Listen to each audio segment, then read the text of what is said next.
Gracias, Abraham. Bienvenidos todos. Yo soy Mark Mogul, subdirector de Ciencias Forenses en el Programa Internacional de Asistencia para la Capacitación en Investigación Criminal, también conocido como ICITAP, del Departamento de Justicia. Me gustaría agradecerles a todos por la respuesta excepcional a este evento, y mientras que no tengo el número final de participantes todavía, puedo decir que tenemos personas registradas de cada continente excepto Antártica. Mientras que tal vez todos no puedan ver este evento en vivo, es maravilloso ver a la comunidad forense internacional reunirse en torno a este evento. Para quienes no están familiarizados con ICITAP, trabajamos muy de cerca con el Departamento de Estado de los Estados Unidos, apoyando a los gobiernos extranjeros para que puedan desarrollar instituciones de aplicación de la ley transparentes que protejan los derechos humanos y reduzcan los riesgos del crimen transnacional y el terrorismo. Creemos que los laboratorios forenses son una parte crítica y necesaria del sistema de justicia criminal para proveerles a los ciudadanos resultados confiables y sin sesgo de manera oportuna. Una manera como ICITAP apoya esto es ayudando a los laboratorios socios a alcanzar una acreditación internacional por medio de la implementación de sistemas polinacionales. Hoy en día, ICITAP ha ayudado a laboratorios en alrededor de 14 países para alcanzar esta acreditación internacional. Un rol importante de la gerencia es la planeación estratégica. La inspiración para este webinario viene de nuestros colegas en Costa Rica que estaban trabajando en un plan estratégico de 5 a 10 años y pidieron asistencia. Había que contestar una pregunta clave para ayudarles a formar este plan, y es ¿hacia dónde está yendo el campo de la ciencia forense? Para ayudar a contestar esta pregunta, ICITAP buscó a sus colegas, los directores de la Sociedad Americana de Laboratorios de Criminalística, también conocido como ASCLAB. ASCLAB ha sido un socio fuerte de ICITAP durante muchos años y juntos desarrollamos la idea en conjunto como líderes de pensamiento en nuestras respectivas disciplinas. También notamos que muchos laboratorios, incluyendo los que quedaban en los Estados Unidos, se podían beneficiar de esta discusión que nos llevó al webinario de hoy. Espero que encuentren que esta discusión vale la pena. Muchas gracias por compartir su tiempo con nosotros, ya sea en la mañana o en la noche, donde sea que estén. Gracias. Y en este momento le entrego el público a Tony Sher del comité de AskLab International. Tony. Gracias, Mark. Hola a todos. Buenos días, buenas tardes, buenas noches y bienvenidos a las direcciones futuras en las ciencias forenses. Soy Tony Tesarolo y soy el director del Centro de Ciencias Forenses en Toronto, Canadá, y también soy miembro de la Junta Directiva de la Sociedad Americana de Laboratorios de Criminalística. En nombre de AskLab, me gustaría agradecerle a ICITAP y a Mark Mogul en particular por su ayuda para organizar este evento y a todos ustedes por estar aquí con nosotros. Las ciencias forenses cambian constantemente. Los cambios usualmente ocurren como resultado de avances tecnológicos como el desarrollo o la mejoría de instrumentos, y a veces cambian como resultados de procesos que han sido alterados o refinados para generar resultados que sean más específicos o más sensibles o más eficientes. Y a veces la ciencia forense cambia en respuesta a eventos negativos, la crítica u otras oportunidades para mejoría que se identifican en el curso del trabajo que hacemos. Entonces, con todos estos cambios puede ser complejo para los laboratorios forenses con recursos limitados tomar las decisiones correctas para hoy y para el futuro. Y por eso les traemos este webinario hoy. Me gustaría agradecerle a Mauricio Chacón, del Laboratorio Forense de Costa Rica, por traer este tema a colación e inspirar el contenido de esta presentación. Durante las próximas 2 horas vamos a ver de cerca qué nos trae el futuro en las disciplinas forenses y esperamos que esta información y los exponentes les ayuden con su propia planeación a medida que piensan en la dirección en la que ustedes y sus laboratorios o instituciones deben ir para prepararse para el futuro. Entonces, nuestro formato de hoy va a ser que tendremos 3 presentadores. En un momento se los voy a presentar. Cada uno les va a dar una presentación de aproximadamente 30 minutos. Después de esto, haremos una sesión de preguntas y respuestas para llenar el resto del tiempo de 2 horas. Los invitamos a que hagan preguntas para nuestros oradores por medio de la ventana de preguntas y respuestas. Por favor, siéntanse libres de utilizar la ventana de chat para interacción entre ustedes, pero por favor pongan todas sus preguntas en la ventana de preguntas y respuestas. y ahí vamos a identificarlas para los presentadores. El evento está siendo grabado para que lo puedan ver más adelante. Sin más, voy a presentar a mis 3 oradores hoy. Primero está Bruce Houlihan, es el director del Laboratorio de Criminalística del Orange County en el sur de California desde 2010. Ha trabajado en el OCCL por casi 34 años, dedicando la mayoría de su carrera profesional a las ciencias forenses en Orange County y a las iniciativas nacionales. Su trabajo al principio en el OCCL era toxicología y sustancias controladas, análisis de sustancias y el desarrollo de métodos en los avances y el procesamiento de información en las ciencias forenses. Bruce entró al liderazgo de OCCL en los 90 y ha estado a niveles de supervisor y gerente. El señor Houlihan es parte de la Sociedad Americana de Laboratorios de Criminalística en la Junta y también es el presidente del Comité de Trabajo en Opioides y Drogas Emergentes. Actualmente está cumpliendo un término de 6 años con la organización de los comités del área científica, el Comité de Infraestructura de Calidad, la Organización Nacional con la misión de mejorar las ciencias forenses en Estados Unidos. Después tenemos a Tim Cooper-Schmidt con 30 años de experiencia en gerencia ejecutiva y pruebas de ADN forense. El señor Cooper-Schmidt tiene 2 maestrías, una en ciencias forenses y el otro es un MBA. Tim ha trabajado como analista senior en el laboratorio de identificación, ha servido como director del laboratorio en el laboratorio criminalístico de la policía en el área de laboratorios de genética. Tim fue el fundador científico de Sorensen Forensics en 2006. En 2013 se fue a la oficina de Nueva York como examinador médico jefe, donde lidera los 4 laboratorios: biología forense, toxicología forense, genética molecular e histología. Actualmente es parte de la Junta Directiva de la Sociedad Americana de Laboratorios de Criminalística y es el presidente de la Junta Asesora de Criminalística de Carolina del Norte. Finalmente tenemos a Eric Smith, que ha sido parte de la Unidad de Armas de Fuego del Laboratorio del FBI desde 1998 y ha sido un examinador calificado desde 2002. Antes de unirse al FBI, trabajó con la División de Virginia de Ciencias Forenses y tiene una maestría en Ciencias Forenses del Virginia Commonwealth University y es miembro regular de la Asociación de Examinadores de Armas de Fuego. Él es líder técnico para la disciplina de armas de fuego del laboratorio del FBI y es parte del subcomité de interpretación de patrones de armas de fuego de OSAC. Mientras que ha sido miembro de OSAC, fue el autor del estándar o la implementación de tecnología 3D en laboratorios de ciencias forenses. Entonces tenemos 3 maravillosos oradores hoy y realmente los animo a que los escuchen. Entonces vamos a entregarle el público a nuestro primer orador, Bruce Houlihan.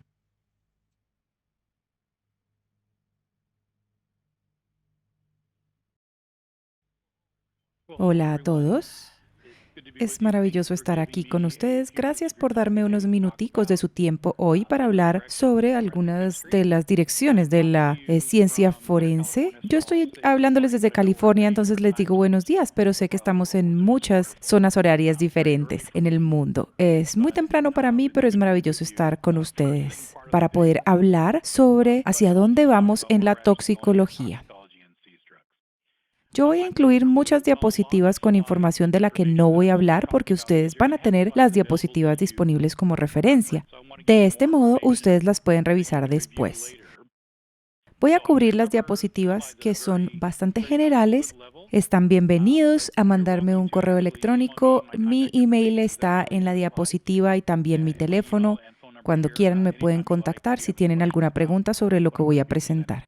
La mayoría de la información de la que voy a hablar hoy se basa en conversaciones con mis colegas en el país y algunas de las tendencias que vemos tanto en toxicología como en drogas incautadas. Para darles una vista general, estamos viendo una transición de GC a LC.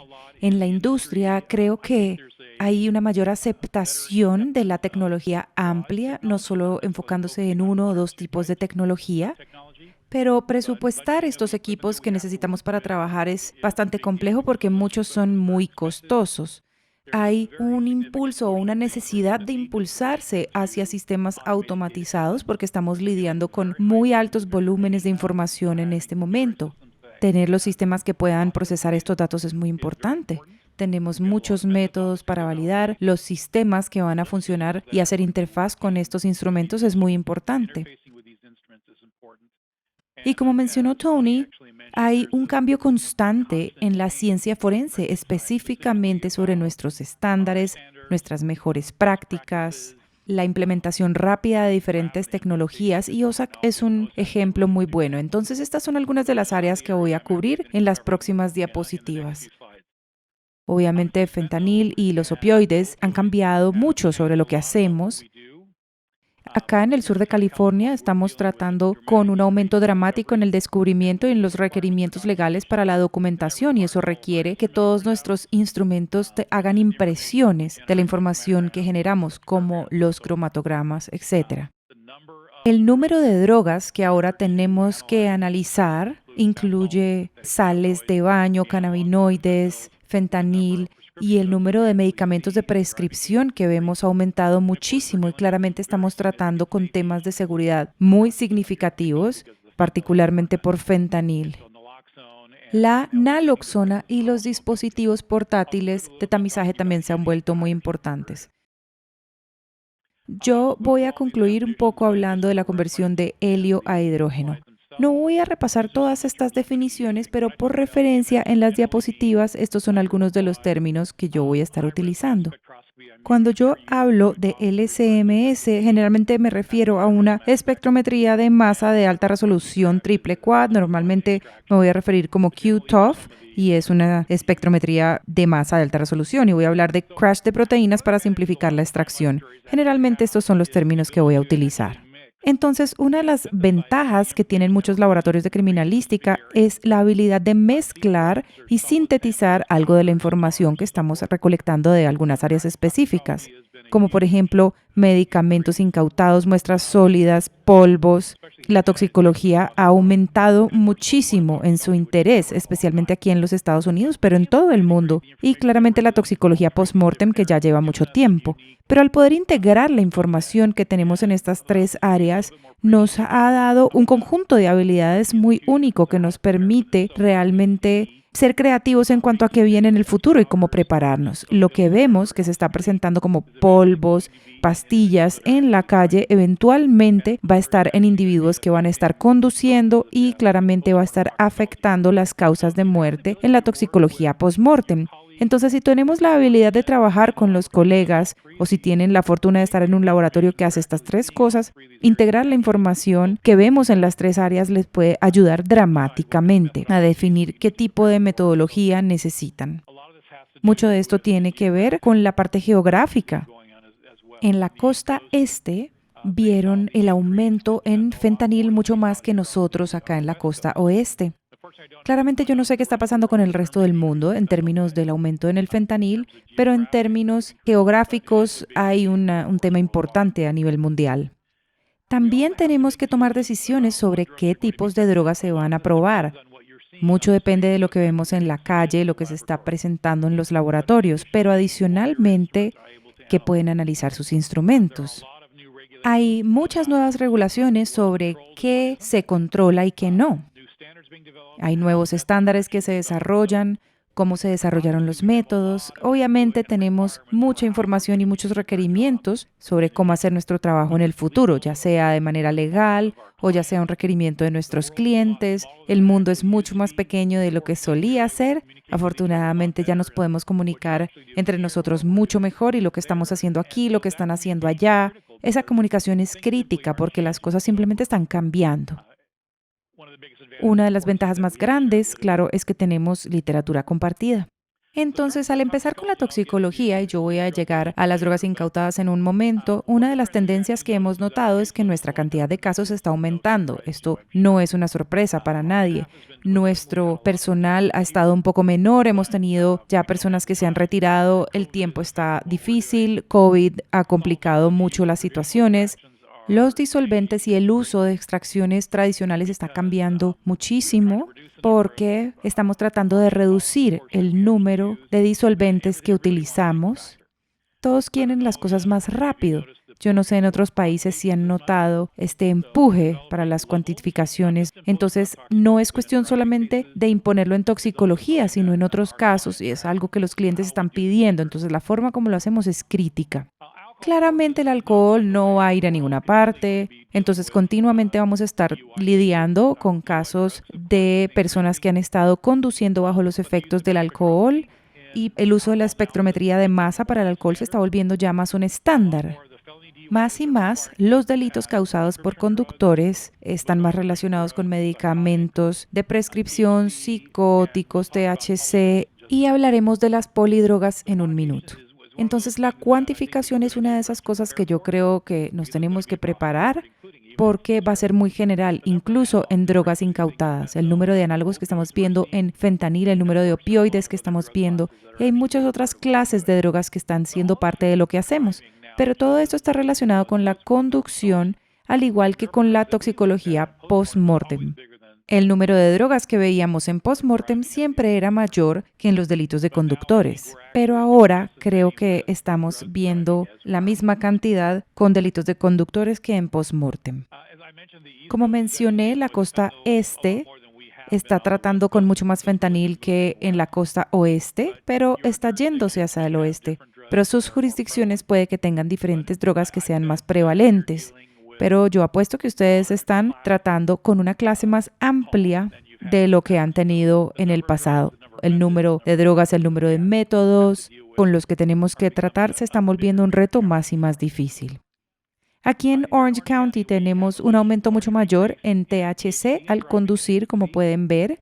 Muchas de nuestras muestras vienen de conductores, el 52% no tienen drogas, pero el 40% de nuestras muestras de conductores tienen algún tipo de drogas. Muchos es THC, pero también hay otras.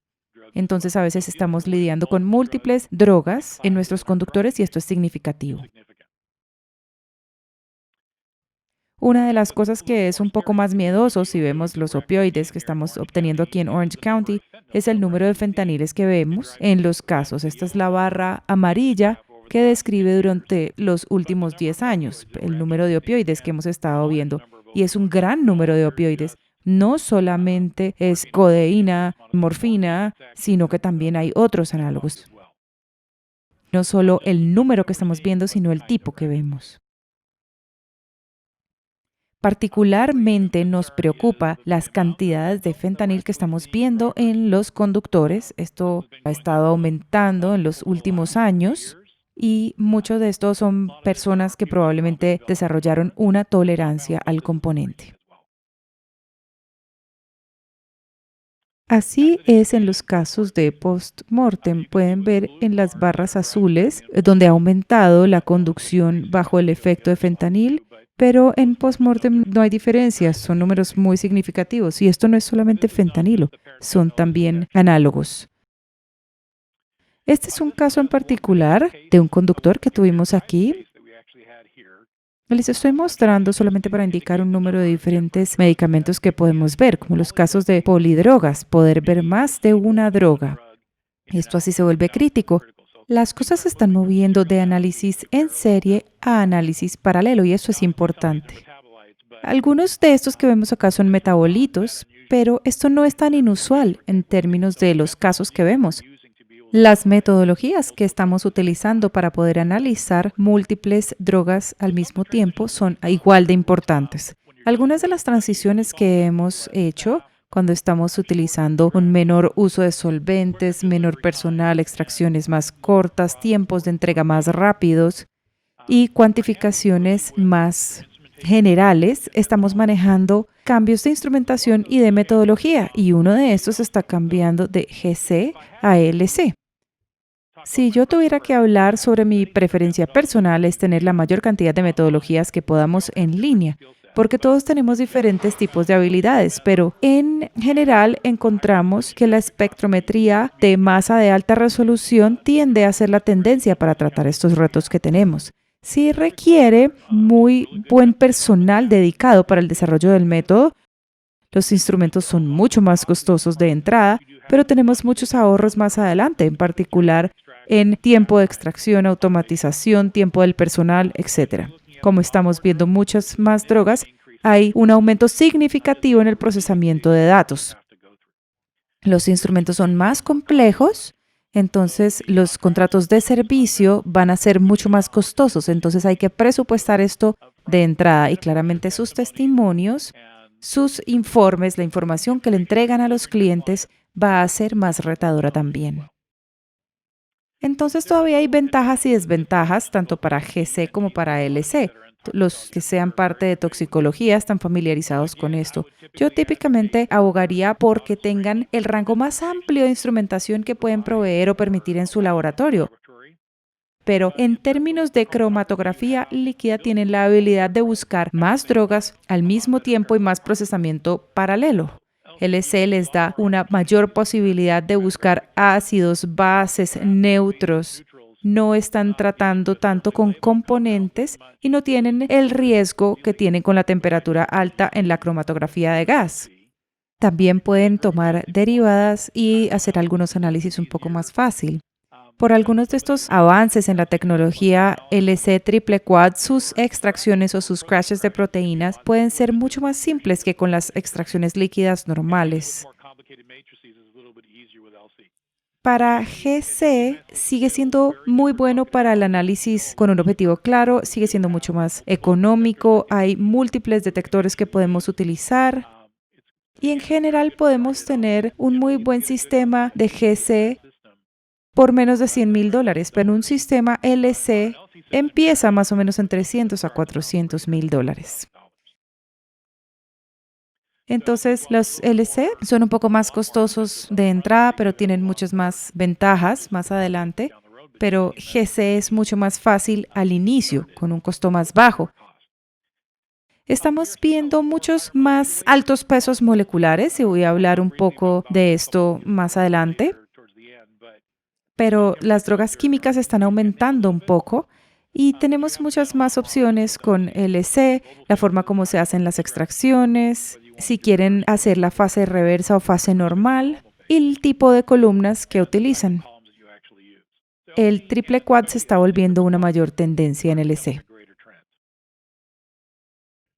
Una de las ventajas que les da esto es que tienen la habilidad de tener un gran conjunto de drogas objetivo y luego lo reducen para identificar y cuantificar si quieren. Nosotros hacemos todas nuestras cuantificaciones por medio de LC triple quad. Se utiliza para tamizajes objetivos, pero aquí hay un conjunto más amplio que se puede revisar para la clase de drogas que se pueden buscar. En la izquierda tenemos nuestros métodos tradicionales, donde todo se hace en serie, hacemos el tamizaje con inmunoensayos y luego hacemos análisis objetivo para una clase de drogas muy específica. Pero lo hacíamos de manera serial a medida que buscábamos otras clases de drogas. Pero cuando nos movimos a triple quad, podíamos hacer más cosas en paralelo. Todavía tenemos GC masa y es muy bueno para análisis muy específicos y para destinos muy específicos que tenemos también, pero el triple quad nos da un tamizaje bastante amplio y se puede hacer en paralelo muy rápido. Les mencioné brevemente que muchos laboratorios están pasando en este momento ya hacia espectrometría de masa en sus análisis y esto les da un conjunto más amplio de volátiles que pueden buscar. El hecho de tener esta espectrometría de masa disponible puede darnos un poco más de confianza en los resultados y la tendencia en este momento es utilizarla en la toxicología de análisis. Nuestros ensayos todavía se hacen por medio de robótica. Esto nos puede ayudar con automatizar estas pruebas. Y para darles un poco de referencia, este es el número de drogas que podemos ver en nuestro método triple quad LC. Cuando estamos hablando de QTOF, tenemos muchas más drogas que podemos buscar. QTOF es muy bueno para hacer las búsquedas y cuantificaciones. Todo esto son búsquedas objetivo. No estamos haciendo escaneo con QTOF. Muy rápidamente, los sistemas LC son muy costosos de entrada, estamos hablando de 300 a 400 mil dólares, mientras que son 100 mil dólares en un GC de masa. Vamos a tener más GC de masa para hacer el mismo trabajo, entonces sí, hay unas por otras. Se necesita más desarrollo de método, más tiempo con el LC, pero tienen muy buenas ventajas a largo plazo. Pero yo diría que hay que tener ambos sistemas.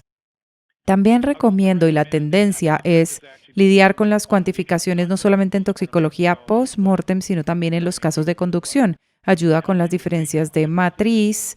Los clientes quieren saber cuánto había en los casos de conducción, les va a dar más precisión.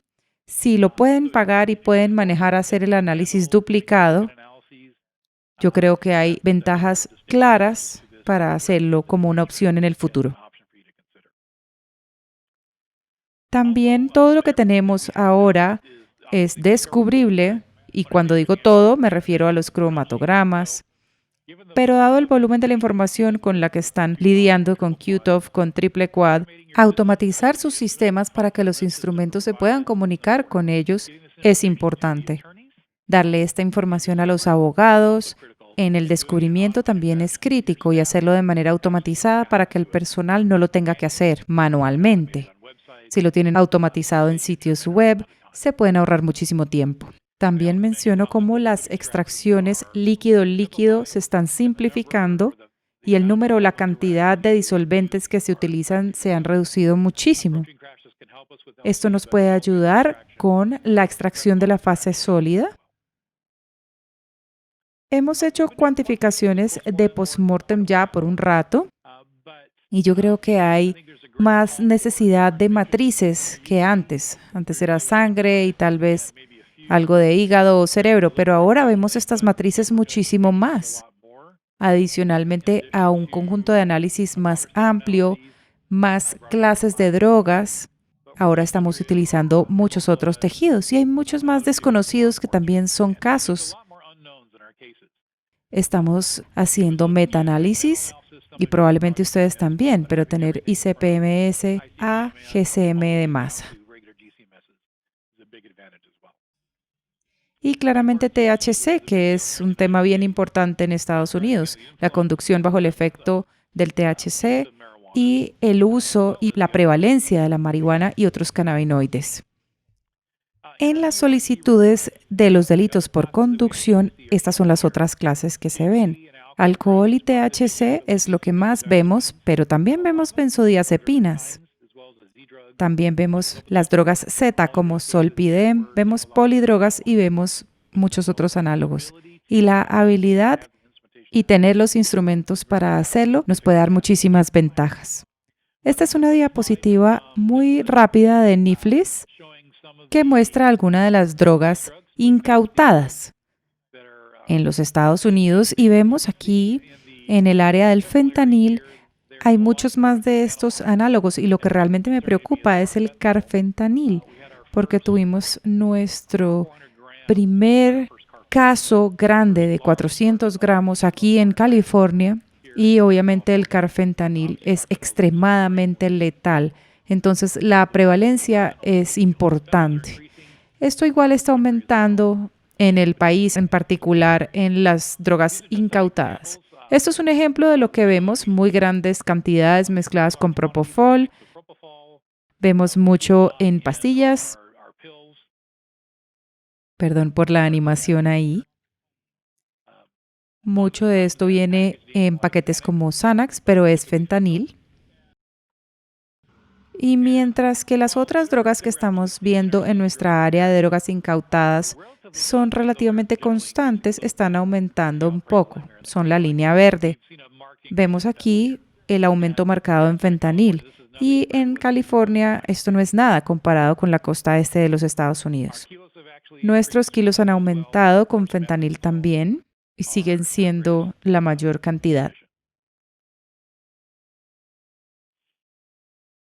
Aquí pueden ver las combinaciones que tenemos con fentanil, al igual que con algunos de los opioides.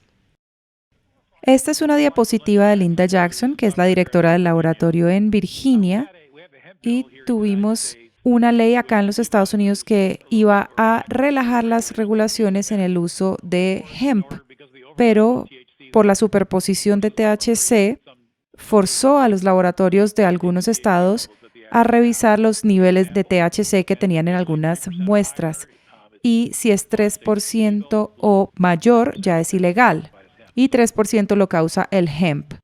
Los laboratorios ahora requieren la cuantificación del THC. Para las drogas incautadas tradicionalmente no se hace muchísima cuantificación, pero hacer la tendencia para cuantificar las drogas si se puede es una recomendación fuerte. Entonces, los estándares claramente están aumentando las cuantificaciones. Yo creo que en drogas incautadas el número de métodos diferentes que tenemos disponibles, al igual que en toxicología, pero también la variedad de métodos es una variedad, pero adaptarse a los nuevos análogos. Ustedes que trabajan en drogas incautadas saben los sintéticos que tenemos, como las sales de baño, cannabinoides sintéticos y los fentaniles. Vemos nuevos análogos de fentanil cada día, entonces estar preparados para esos análogos a medida que van saliendo es muy importante y la comunicación ayuda muchísimo. La fabricación de estas drogas se está volviendo más sofisticada y más rápida y nos tenemos que mantener encima de esto y esto es un reto, no solo por el carfentanil, sino por el programa de naloxona, que es crítico tenerlo en el laboratorio, no solamente para el personal de campo, sino también para el personal de drogas. Las personas que están tomando las huellas de las drogas tienen que tener la naloxona disponible, múltiples dosis, en caso que lleguen a estar en contacto con un polvo o algún material como el fentanil que pueda causar daños a su salud. Las drogas bioquímicas están apenas empezando, esto lo vemos con esteroides, pero esto es una de las áreas que va a crecer muchísimo. Y en algunos laboratorios particularmente están utilizando el análisis directo. Esto permite tomar una muestra y sostenerlo enfrente del instrumento y podemos tener un muestreo de los polvos que salen o los vapores que salen de esa muestra y hacer un análisis directo en tiempo real. Es un poquito sucio, pero puede ser ventajoso para análisis rápido y hay un mayor uso de dispositivos de prueba en campo para que el personal de campo y los investigadores puedan ver qué tienen sin tener que abrir el paquete. Muchos laboratorios obtienen resultados mixtos en términos del número de muestras diferentes que se pueden utilizar en las pruebas en campo. Hay que preocuparse por qué tan transparente es el empaque. No queremos abrir ningún polvo de fentanil a menos que tengamos que hacerlo. Entonces, estos dispositivos generalmente son más prudentes. Cuando estamos desarrollando los métodos, ya como conclusión, cuando estén desarrollando los métodos, asegúrense que planeen que los sistemas automatizados saquen la información de los instrumentos al sistema de reporte, porque la cantidad de datos, particularmente con las espectrometrías de masa de alta resolución para múltiples drogas, es enorme. Hay que poder preparar los reportes de manera automatizada para que el personal no lo tenga que hacer. Es curioso que hay una falta de helio a nivel mundial. Algunas personas sienten que es un tema de cadena de suministro, otras personas piensan que los suministros están reduciéndose en cantidad, pero yo creo que es una buena idea pensar sobre utilizar sistemas de cromatografía basados en hidrógeno cuando estemos comprando nuevos. No quiero tanques de hidrógeno en el laboratorio por temas de seguridad, pero los generadores de hidrógeno son muy buenos. El hidrógeno es muy bueno, pero hemos notado algunas reducciones en sensibilidad y también tenemos que tener cuidado en sistemas GC que no se nos estén hidrogenando los enlaces dobles. Hay limitaciones y la seguridad es una de ellas.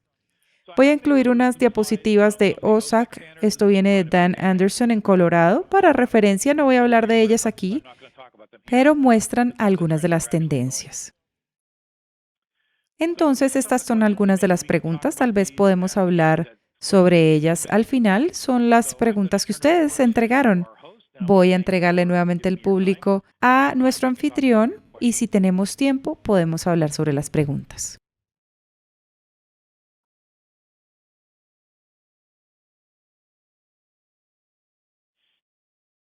Muchas gracias, Bruce.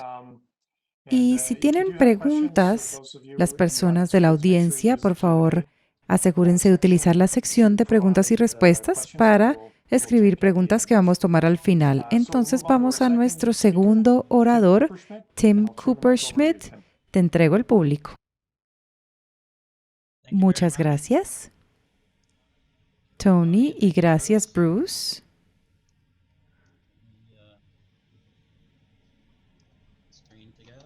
¿Todos pueden ver bien mi pantalla? Entonces, bueno, primero que todo, déjenme decirles que es un honor estar aquí y hablarles hoy sobre las direcciones futuras potenciales en el análisis del ADN. Tengo 4 temas importantes que me solicitaron y cada uno podría ser un tema individual, pero voy a hablar sobre el uso de genealogía genética, el uso de Rapid DNA en evidencia criminal, el uso de secuenciación de próxima generación para casos criminales y finalmente el uso del genotipo probabilístico. Entonces espero llevarlos hacia unas potenciales direcciones futuras en ADN forense. La genealogía genética utiliza bases de datos de ADN y registros públicos para construir árboles genealógicos para identificar a personas desaparecidas o sospechosos. Cientos de miles de SNPs, a veces hasta 1 millón, son secuenciados en el genoma y son emparejados con SNPs similares de las bases de datos de ancestros, y esto se hace para poder determinar el nivel y el tipo de relación genética entre las personas. Las bases de datos públicas pobladas por aficionados al linaje se buscan para buscar identificadores como edad, género, lugar de residencia. El análisis genealógico revela quiénes son los familiares potenciales hasta primos terceros o cuartos, con los cuales compartirían un tatarabuelo. Luego los geneálogos construyen el árbol genealógico hacia atrás y hacia adelante para encontrar la familiaridad. Algunos casos muy conocidos que creo que todos ustedes ya conocen son los dos en la izquierda y en la derecha. Antes de la genealogía genética reciente o más moderna, se descubrió la tumba de Richard III en 2012. Él fue matado en batalla en 1485, pero más o menos 50 años después se perdió su tumba cuando se destruyó el lugar donde él estaba enterrado. Entonces, las pruebas de ADN tradicional y ADN mitocondrial y YSTR se utilizaron para construir su árbol genealógico. En la derecha, Sally Hemings, que vivió entre 1773 y 1835, fue una mujer esclava de raza mixta del presidente Thomas Jefferson, y ella fue la madre de muchos de sus hijos. No hay fotos de los hijos de esta mujer, pero el señor de la izquierda es Frederick Hemings, que es su nieto. Los estudios de ADN empezaron en ese caso en 1998. Y en la mitad, un caso con el cual probablemente están muy familiarizados, el Golden State Killer, que además de ser un asesino en serie, era violador en serie, ladrón en serie, fue oficial de policía desde 1973 hacia finales de los 80s o principios de los 90s, y es acusado de cometer al menos 13 asesinatos, 50 violaciones y 120 robos en California entre el 73 y el 86. La genealogía genética moderna que se aplicó a este caso en 2016 mostró la evidencia, y él fue arrestado el 24 de abril de 2018 y fue sentenciado el 29 de junio de 2020. Las ventajas del SNP autosomal en la genealogía forense son principalmente en la identificación de personas desaparecidas y identificaciones de sospechosos.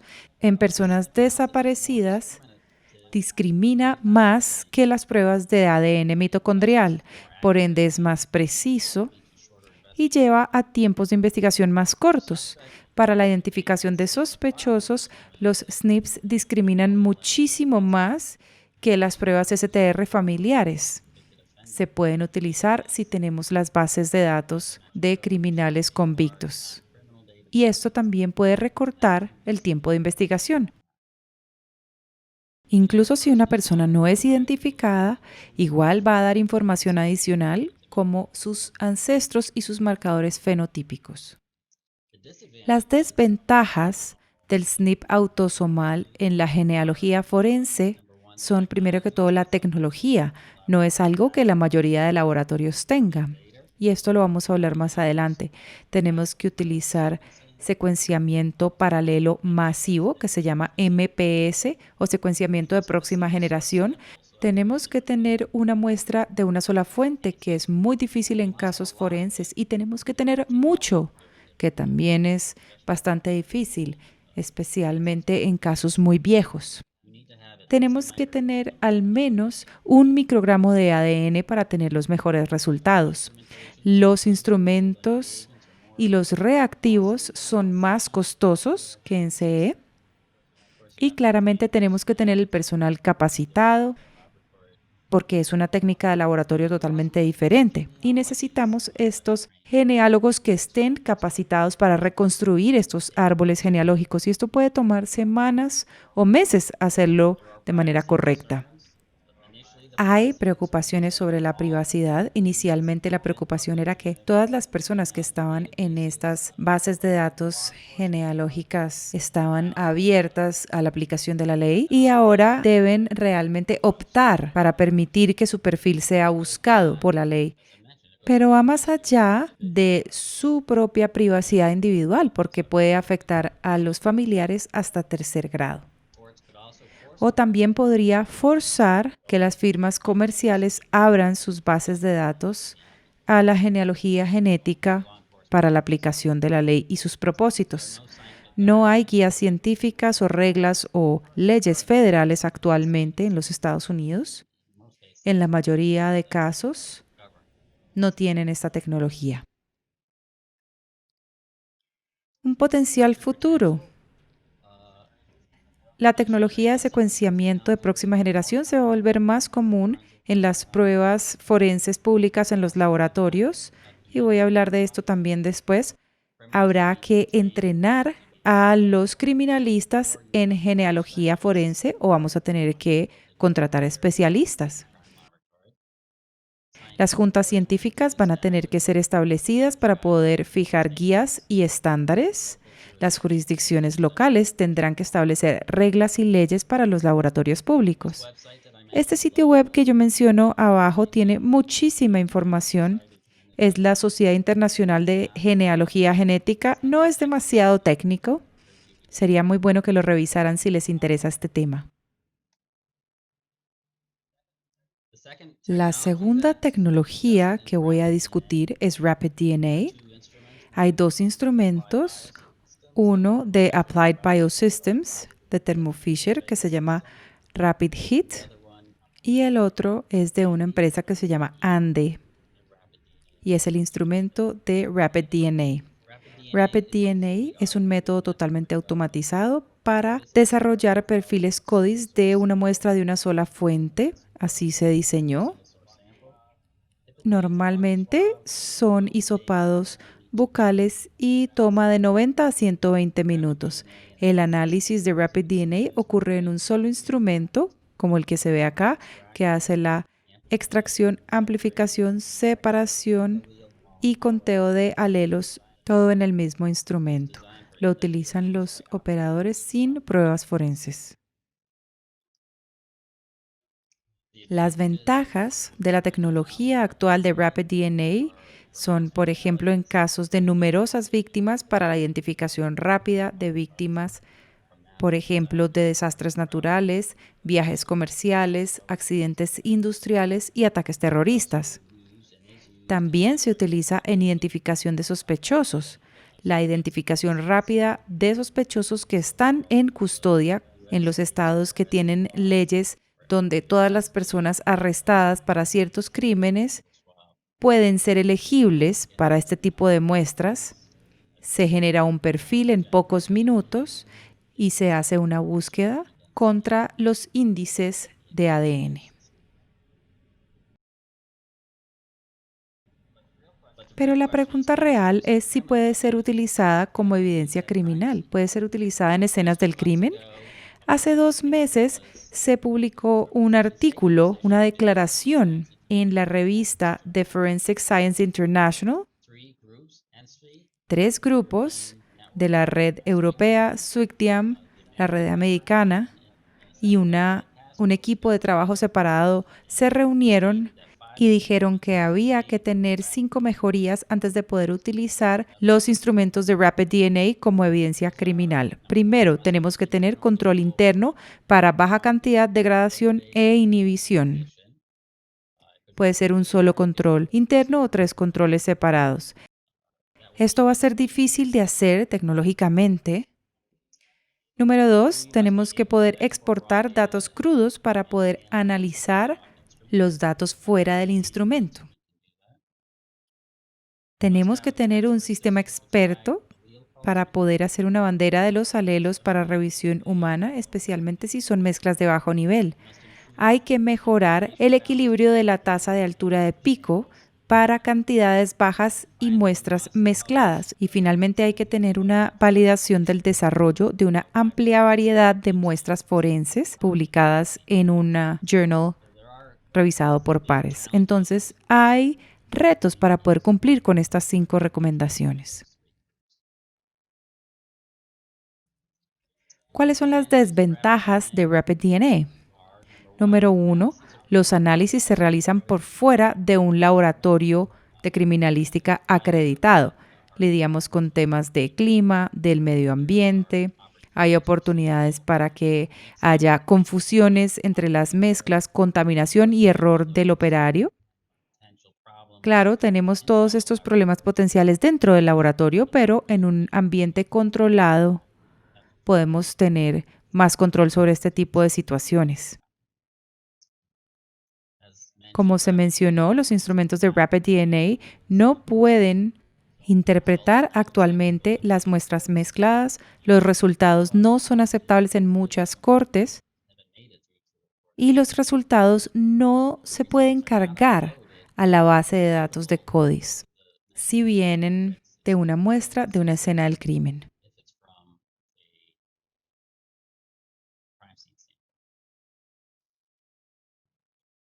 Entonces, las posibilidades futuras. Si los fabricantes adoptan las recomendaciones dichas anteriormente, el Rapid DNA en las escenas del crimen podría ser más común. Se necesitan retos tecnológicos importantes y esto ha tomado años, más de una década, lograr que los instrumentos lleguen al nivel al que están hoy en día. Entonces, es un reto complicado. Y otro reto, en mi opinión, es que estos instrumentos de Rapid DNA están basados en tecnología de electroforesis que no es nueva o innovadora. Simplemente es recurrente y ya lleva varias décadas. Y como están basados en CE, no se pueden expandir mucho más que el CODIS 20. Yo creo que a futuro, a más largo plazo, la identificación humana y los métodos muy probablemente se van a ir hacia SNPs, primero en el laboratorio y luego más allá. Claramente los SNPs tienen más capacidad que la electroforesis capilar. Una alternativa para la identificación de ADN humano en el campo es movernos hacia tecnología más avanzada como el secuenciamiento de nanoporos a medida que mejoran sus métodos operativos.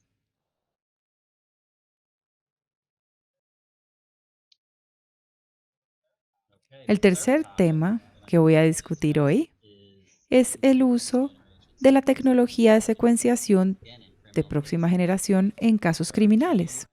Hay 2 instrumentos de secuenciación de próxima tecnología desarrollados y vendidos a la comunidad forense. MiSeq, que lo vende una compañía que se llama Verogen, y Thermo Fisher venden el sistema Ion S5, que incluye un instrumento robótico muy pequeño. Esta es la segunda tecnología de secuenciación de próxima generación. Acá hay una lista de las pruebas actuales para STR y ADN mitocondrial. Cada una de las compañías principales en ciencias forenses han desarrollado la prueba. Forensic es de Verogen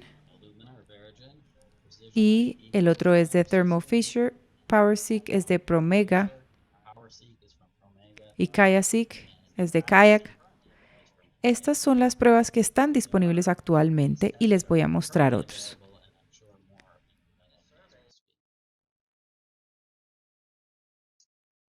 En una encuesta de 33 laboratorios europeos de 25 países, se encontró que 17 de esos laboratorios habían comprado al menos un instrumento de secuenciación de próxima generación.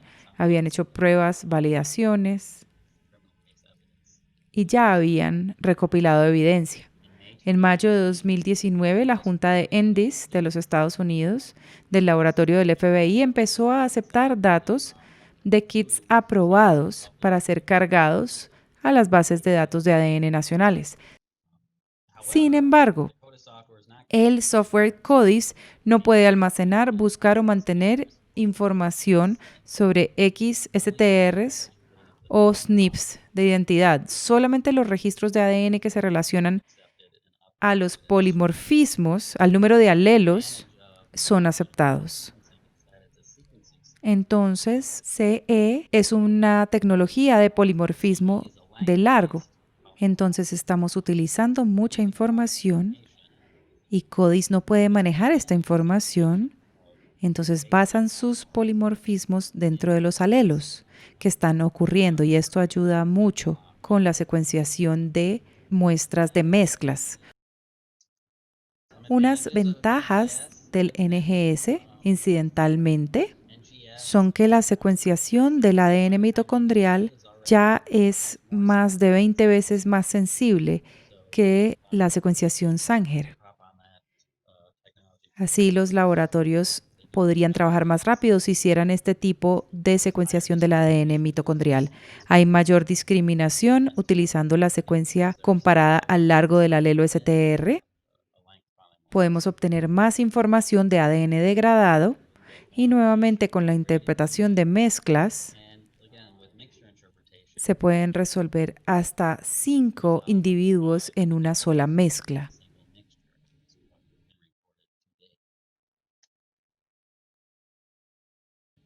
Algunas posibilidades futuras. Esto es solo una, pero cualquier tecnología actual o futura sirve para la comunidad forense. La secuenciación en tiempo real de una sola molécula es una excelente tecnología porque elimina los errores de PCR que están en la tecnología tradicional. Este instrumento por PacBio puede hacer lecturas muy largas, tiene muy alta precisión, tiene una cobertura uniforme y una resolución de una sola molécula.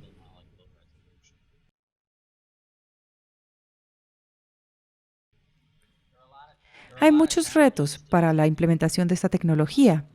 Hay una falta de nomenclatura consistente y de estándares de informes. Hay una falta de compatibilidad con el software de las bases de datos de ADN nacionales.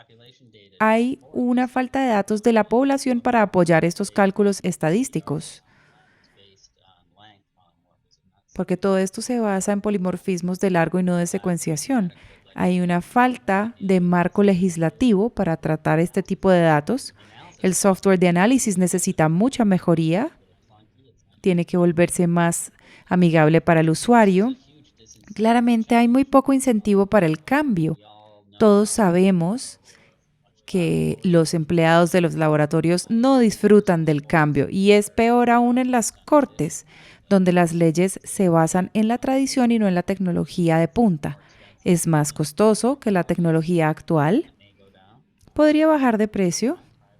Hay preocupaciones en cuanto a la privacidad por los SNPs, que pueden detectar fenotipos y quiénes son los ancestros. Y actualmente su capacidad de rendimiento es muy baja para poder tener una sensibilidad que sea similar a la de la electroforesis capilar. No se pueden poner muchas muestras en un solo chip. Entonces tiene esta capacidad baja. Si se ponen muchas muestras en un solo chip, ya no funciona tan bien. La revista de electroforesis hizo una edición especial en los temas de electroforesis. Ahí les doy el enlace que los llevará a la tabla de contenido.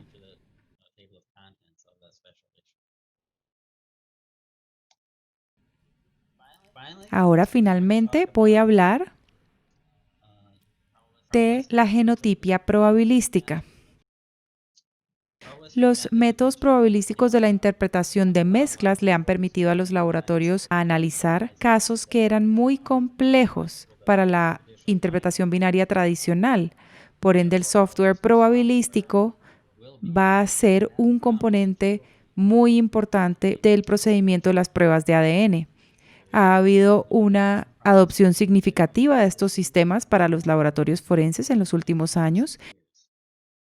Y como pueden ver en esta diapositiva, las tendencias en la biología forense son interpretar casos que eran demasiado complejos, aumentar la adopción del genotipo probabilístico, aumentar la sensibilidad del kit, aumentar las presentaciones, las mezclas complejas y las muestras de bajo nivel. Todo esto aumenta la complejidad y realmente necesitamos un software para ayudar a interpretar estos resultados. El genotipo probabilístico es nuestro mejor método hoy en día para lograr esto. Acá hay una referencia. Cada uno de los 3 órganos reguladores que he mencionado, SWGDIAM, la ISFG y el regulador forense del Reino Unido, han todos publicado recomendaciones para la validación interna y del desarrollo para el software de genotipo probabilístico. Si están empezando a hacer su investigación, aquí es donde deberían empezar. Los métodos de genotipo probabilístico reducen, pero no eliminan, el número de decisiones subjetivas tomadas por el analista.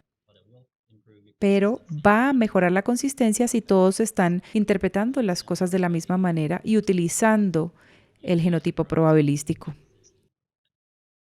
Se van a reducir las imprecisiones y las inconsistencias.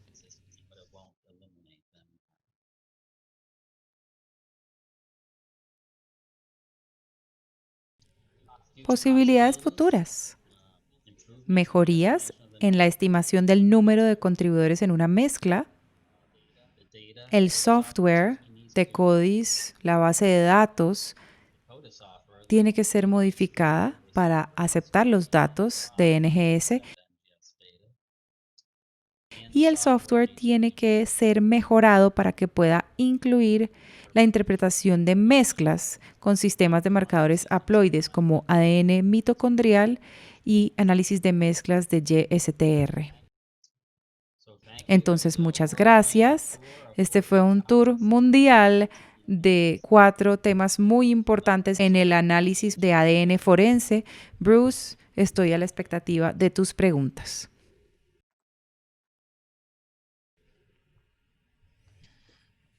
Gracias, Tim, por esta presentación. Y vamos a seguir con nuestro tercer orador, Eric Smith, que nos va a hablar sobre las direcciones futuras. Eric, el público es tuyo.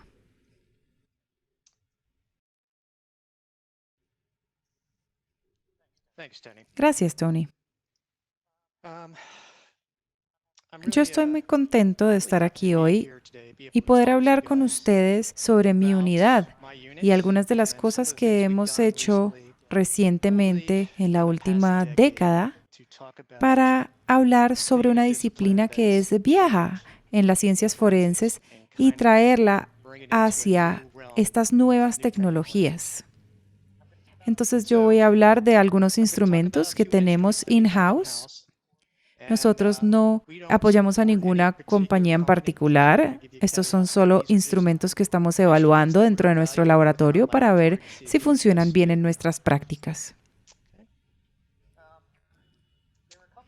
Hay un par de artículos que han sido críticos para la ciencia forense y que han ofrecido información en cuanto a cómo mejorar las ciencias forenses acá en los Estados Unidos. Y uno es el reporte de 2009 de ciencias forenses del NAS. En el laboratorio del FBI gastamos mucho tiempo revisándolo y viendo cómo podíamos mejorar nuestros procesos. Y luego estuvo una vista general de las ciencias y algunas críticas. Yo me quiero enfocar en el reporte de NAS de 2009. Una de las críticas es que en nuestra disciplina no hay nada que podamos traer. Cuando yo voy a la corte y ofrezco testimonios sobre mi decisión, es mi opinión. Yo no puedo traer, como mis predecesores que hablaron, no puedo traer ningún valor cuantitativo a mi decisión. Hace más o menos una década, después de ver esto, el laboratorio del FBI empezó a reflexionar sobre todas nuestras disciplinas y empezamos a ver cómo podíamos mejorar. Y desde mi disciplina era, ¿podremos traer algo a la toma de decisiones que pueda traer algún tipo de puntaje o de medida objetiva para nuestra toma de decisiones? Entonces, otros examinadores e investigadores y yo decidimos una ruta a seguir para ver cómo podíamos lograr esto. Siento que realmente nuestro estándar de oro era poder traer evidencia objetiva a la decisión, pero al mismo tiempo íbamos a evaluar instrumentos que podrían proveer mejores herramientas para hacer nuestro flujo de trabajo actualmente, como la microscopía de comparación visual. Ahí entramos en dos fases. En la fase 1 revisamos estos instrumentos y vimos si podían proveer imágenes de calidad similar o mejor que un microscopio de comparación visual, y al mismo tiempo estamos recolectando datos escaneados que podemos utilizar para mediciones objetivas en el camino. Y hacia el final de la presentación voy a hablar en la fase 2, donde nos estamos moviendo hacia adelante a lo que llamamos un Rapid Fit, que es una referencia popular a las armas de fuego y la balística, y ahí podremos hacer una inferencia estadística de nuestra decisión. Entonces, en 2012 empezamos a comprar muchos instrumentos diferentes para nuestra unidad. Somos muy afortunados que la gerencia de nuestro laboratorio está muy de acuerdo con poder traer más información para soportar nuestras decisiones. La primera máquina que compramos era de Cadre Forensics, que es el sistema Top Match que se ve en la esquina inferior derecha. Este es su sistema más viejo, pero era el que utilizábamos y validábamos in-house. Tenemos su última versión que permite un escaneo de alta capacidad. Entonces, en vez de el escaneo tradicional de un cartucho o una bala a la vez, ahora tienen un sistema que puede escanear 15 a la vez. También tenemos un instrumento de fotometría Sensifar. Este es más nuestro equipo de investigación. Lo utilizamos principalmente para escanear balas, para obtener sus tipografías.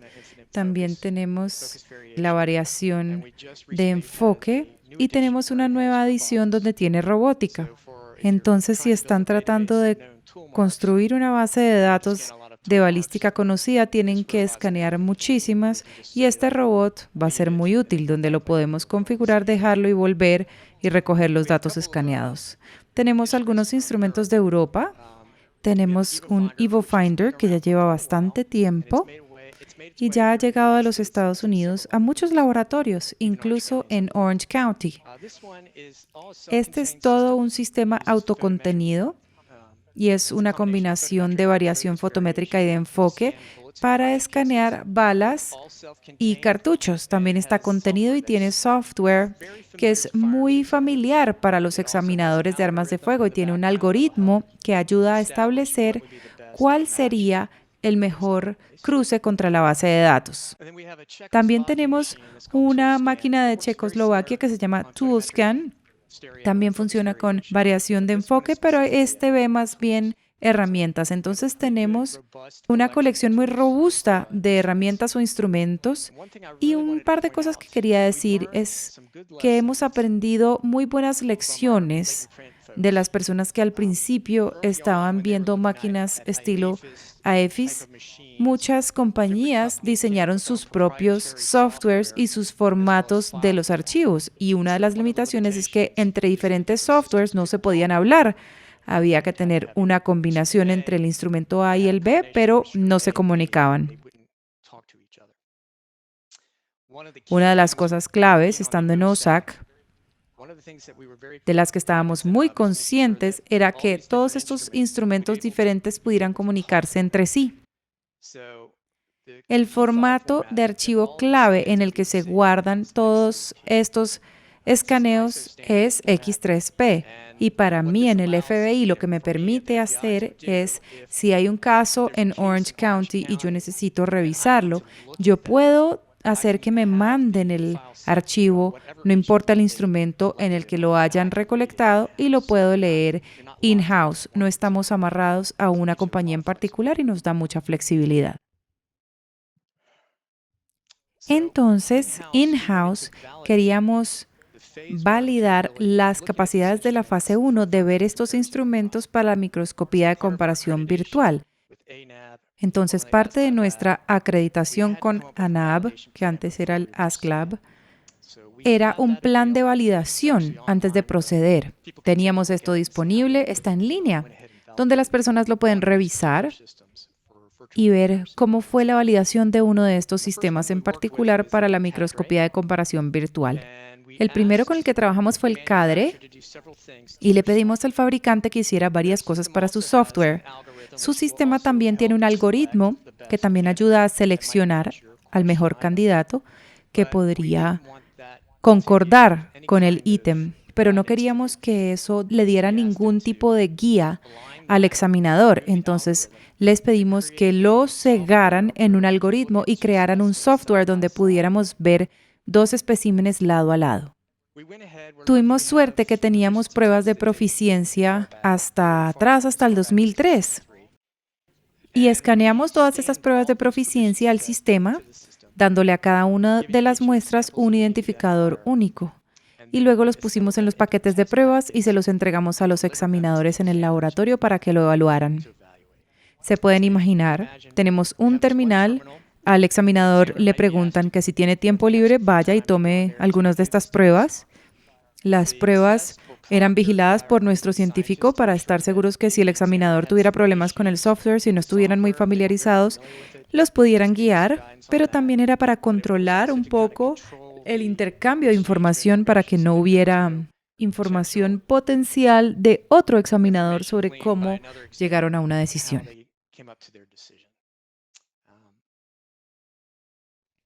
Uno de los otros elementos que revisamos fueron las pruebas de proficiencia. Fue que decidimos como laboratorio empezar a recolectar lo que en nuestra disciplina se llaman elementos fabricados de manera consecutiva.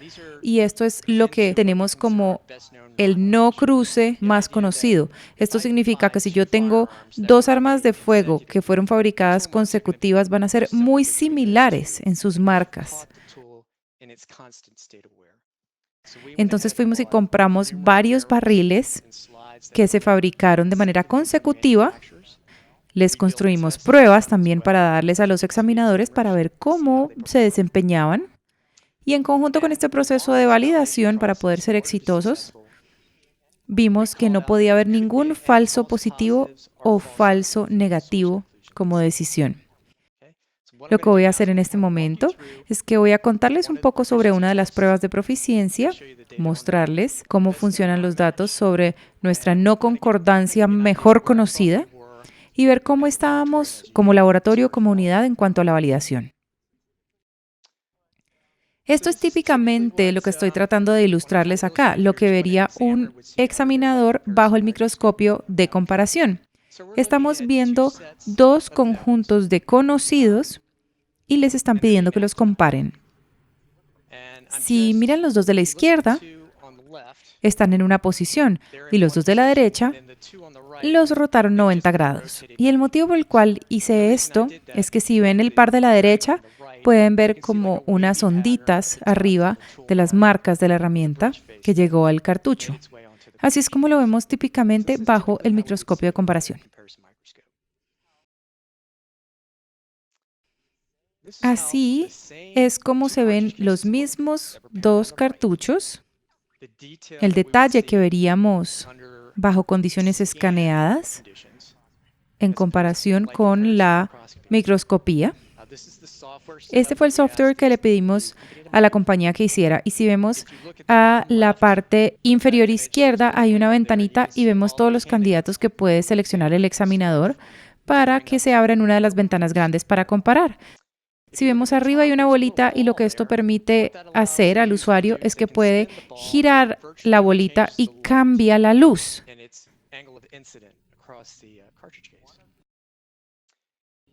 Una de las ventajas de este tipo de sistema es que si vemos atrás, aquí, y vemos la depresión en el centro, ven que hay un punto caliente blanco.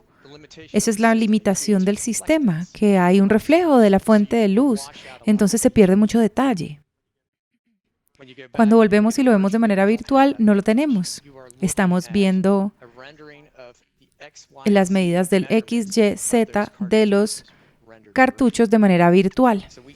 Entonces tenemos las medidas físicas de esa marca contenida.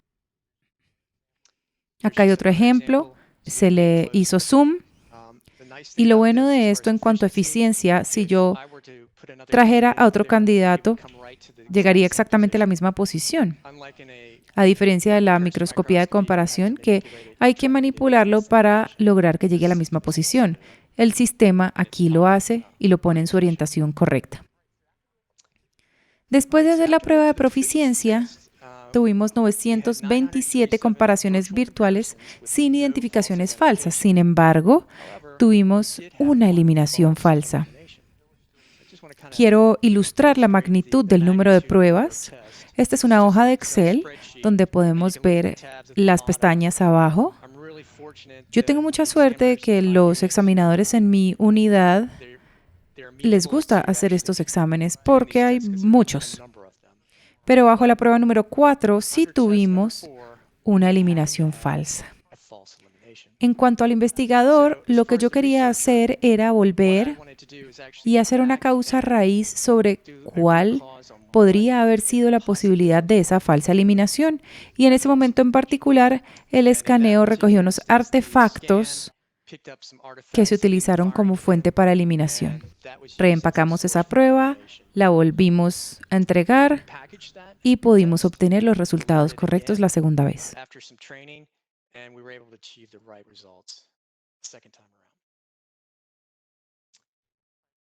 Entonces, esto es simplemente viendo la parte de la prueba de proficiencia de la validación. Y ahora queríamos ver las mejores no concordancias conocidas. Y ahora estábamos hablando del peor escenario. Para las fuerzas de la ley, esto típicamente va a ocurrir cuando hay disparos por parte de agentes, porque potencialmente podríamos tener armas en una escena que han sido fabricadas muy cerca, porque las fuerzas de la ley compran armas en lotes que han sido fabricadas juntas. En este caso, entonces, tenemos una Smith Wesson M&P, una pistola, y así es como se ve bajo el microscopio de comparación, y así es como se ve virtualmente escaneada. Y lo que yo quería ilustrar, aquí estamos viendo los mismos dos pares. Este es un ID. Si estamos viendo la microscopía tradicional de comparación en la izquierda y si vemos la línea divisoria, la línea negra, podemos ver que hay unas estrías aquí y para los examinadores de armas de fuego entienden que esto es por la operación del arma. Pero si ven la de la derecha, la virtual, miren la línea divisoria y vean el mismo detalle. Como usuario pueden ver que hay menos interferencia de la fuente de luz y podemos ver más detalle de la marca real, a diferencia de la foto de la izquierda, donde tenemos interferencia de la luz. Una cosa que me gustaría comentar, y es parte de la validación, en la colección de referencia tenemos más o menos 9.000 armas y seleccionamos el calibre de 9 milímetros para enfocarnos en nuestra validación. Entonces, todas nuestras armas de fuego de la categoría de 9 milímetros han sido probadas al menos 11 veces para obtener muestras conocidas utilizando diferentes marcas de municiones. Si vemos la foto en la izquierda y la información abajo, que nos dice que es el identificador único 531, es Winchester, la munición, y es una marca en particular, y se hicieron múltiples pruebas para esto. Entonces, con las armas fabricadas de manera consecutiva no tuvimos falsos positivos o falsos negativos. Adicionalmente, para la prueba número 11, no había pares que concordaran. Entonces, los examinadores estaban ahí sentados viendo los pares y probablemente su expectativa es que habría que haber una concordancia. Todas las características de clase son las mismas.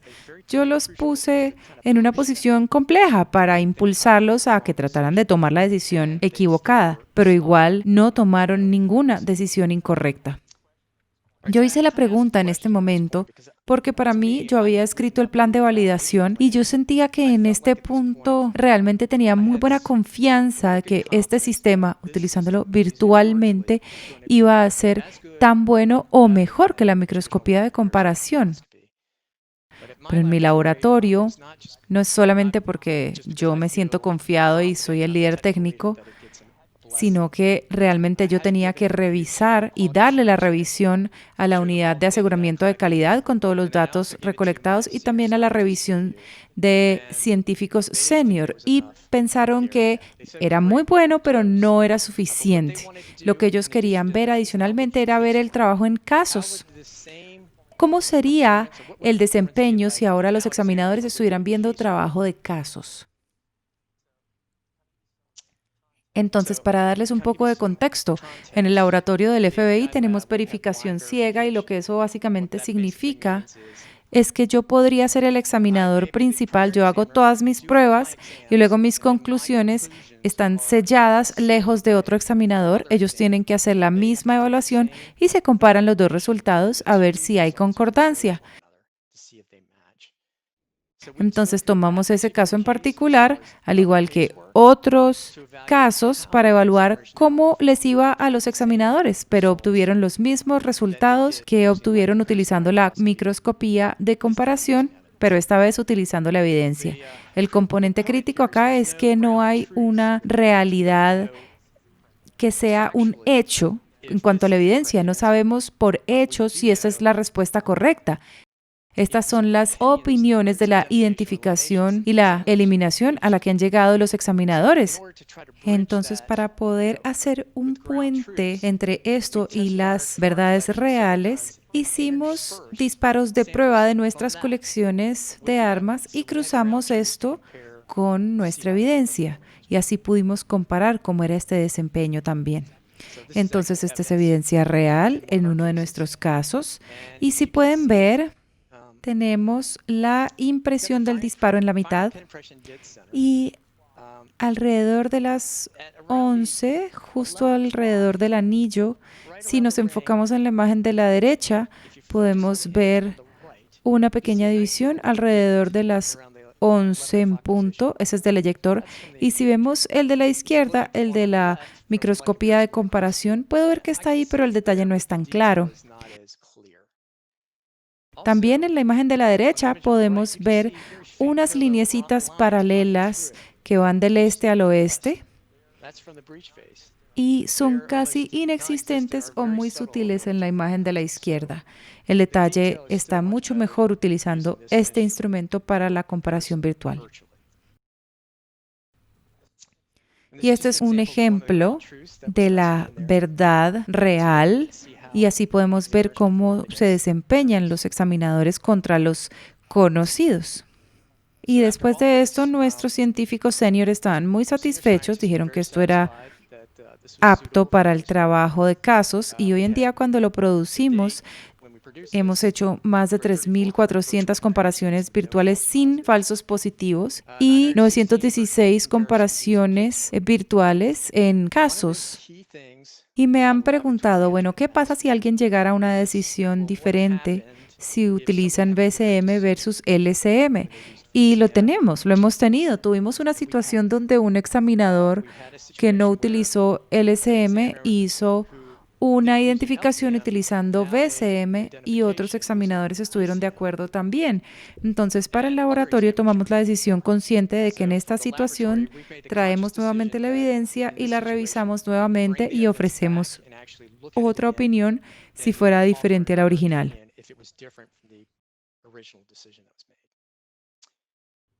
Una cosa que me gustaría contarles es que nuestros SOPs están en línea y ahora les voy a dar el sitio web. Pueden ir al árbol donde está ubicado el SOP y pueden encontrar el ejemplo de cómo utilizamos VCM y lo emparejamos con el SOP. No es diferente a la microscopía de comparación, simplemente tenemos un instrumento diferente que nos permite visualizar la marca de la herramienta. Adicionalmente, tenemos que poner en nuestros reportes las limitaciones de cualquier examen que hagamos. En este caso, teníamos que mencionar qué era un BCM y cuáles eran las limitaciones. Entonces, de todo lo que hemos ilustrado, una de las limitaciones es que yo no puedo ver todo el cartucho.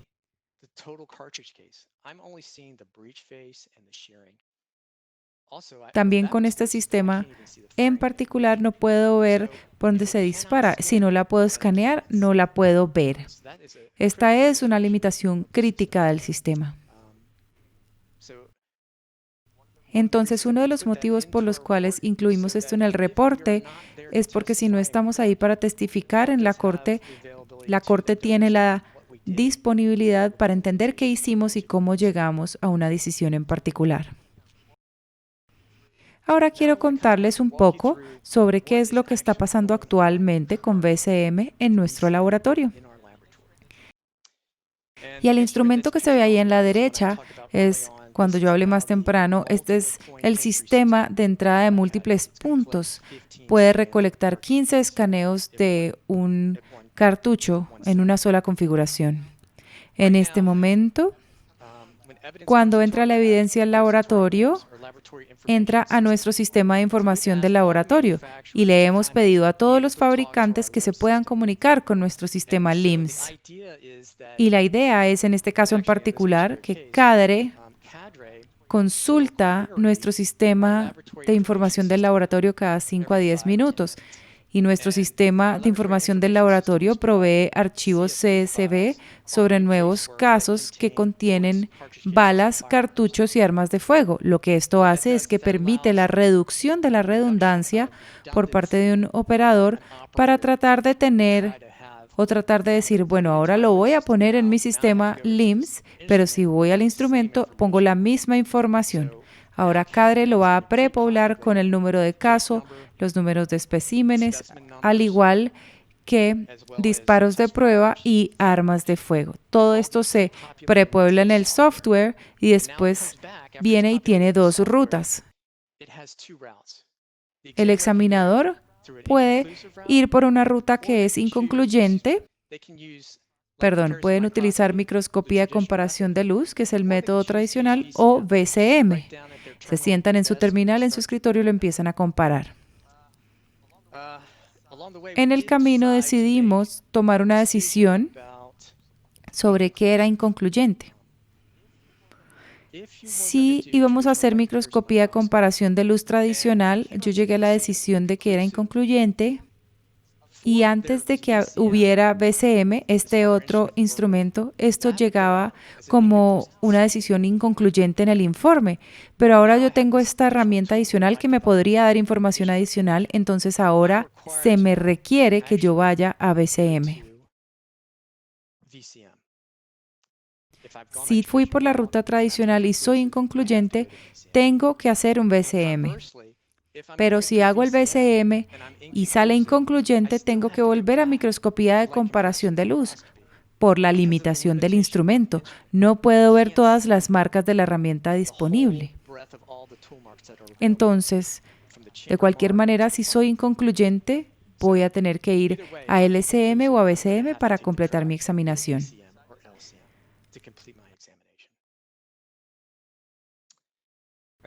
Yo quería darles un contexto de cómo nos ha ayudado esto en los casos. Este es un caso real utilizando BCM y la presión en el centro de los dos cartuchos. Si miran la imagen en la derecha, hay un defecto en el borde que el otro no tiene. Y pueden ver un contraste entre cómo se ven estas utilizando LCM y cómo se ven en BCM. Esto parece ser inconcluyente. Y así es como se ve utilizando BCM. Vemos mucha más textura, mucho más detalle de la marca de la herramienta. Utilizando BCM, esta decisión es una identificación. Entonces, todo este trabajo de validación trajo estos instrumentos al laboratorio para trabajar de manera tangencial con nuestros instrumentos, dándonos otra herramienta para visualizar cómo se ven estas marcas, pero al mismo tiempo estamos recolectando muchos datos objetivos. Esto nos lleva a nuestra fase 2, que es el trabajo futuro. Esta es una hoja de ruta grande, pero quiero que entiendan hacia dónde vamos. La fase 2 realmente involucra a NIST y el Instituto Nacional de Holanda. Hemos trabajado más o menos 3 años en una base de datos poblacional y esta base de datos poblacional va a ser una recolección de marcas de herramientas para darnos una idea de hacia dónde vamos. La evidencia que entra al laboratorio, tenemos un cartucho en cuestión y tenemos un arma de fuego sospechosa y la pregunta es si esta arma disparó este cartucho. La expectativa es que igual vamos a utilizar microscopía de comparación de luz o BCM. El examinador los va a revisar y va a tomar una decisión. Y si es una identificación, ya vamos a tener, si vemos debajo del check, 2 archivos escaneados. El de la derecha es el disparo de prueba y el de la derecha es el cartucho en cuestión. Si es algo que está en el algoritmo, nos va a decir que cree que hay muchas similitudes entre las dos y que creen que hay una concordancia.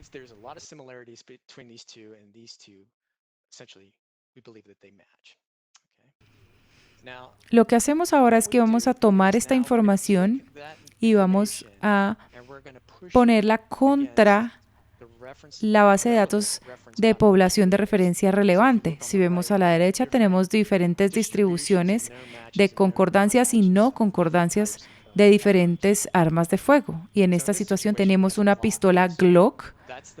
También vamos a recolectar mucha información sobre unas municiones en particular. Las municiones pueden jugar un rol particular sobre cómo se reproduce la marca de la herramienta. Va a haber muchos metadatos sobre las municiones y las características de la clase de esa arma de fuego en particular.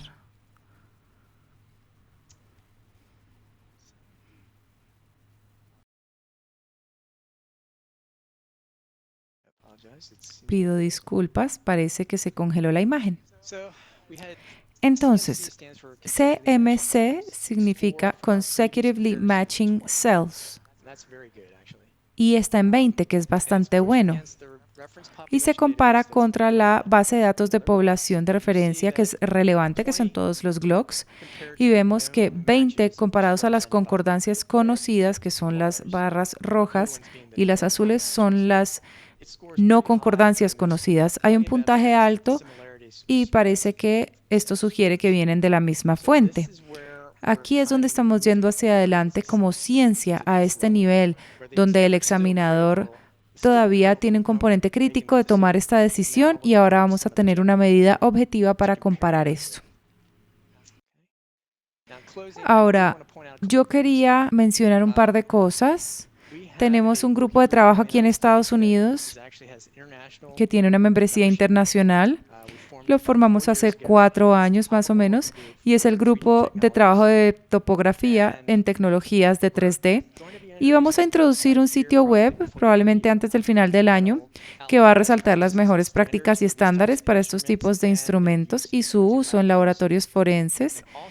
Y también está disponible ya que en el laboratorio del FBI tenemos muestras que han sido fabricadas de manera consecutiva, entonces estamos poblando estos sitios web con conjuntos de capacitación que los laboratorios pueden descargar y utilizar ellos mismos. Esto va a dar una conciencia universal para los diferentes laboratorios y las diferentes personas que se están entrenando para saber que están comparando manzanas con manzanas, para poder saber cuáles son las mejores no concordancias. Esto es todo lo que yo tengo. Hemos estado haciendo mucho trabajo y estaré contento de tomar preguntas acá o me pueden escribir por email. Por favor, lávense las manos. Gracias. Gracias. Ahora vamos a abrir para preguntas a los 3 oradores y les voy a pedir que utilicen la ventaja de preguntas y respuestas para sus preguntas para los oradores. Yo voy a estar leyendo de allí para sacar preguntas. Entonces, la primera pregunta es para Bruce. Bruce, hay una pregunta aquí muy específica sobre el SMS. La pregunta es, ¿utilizamos el SMS con Q Exactive Orbitrap para hacer búsquedas en toxicología? Pero no sabemos si utilizarlo en modo objetivo o en modo no objetivo.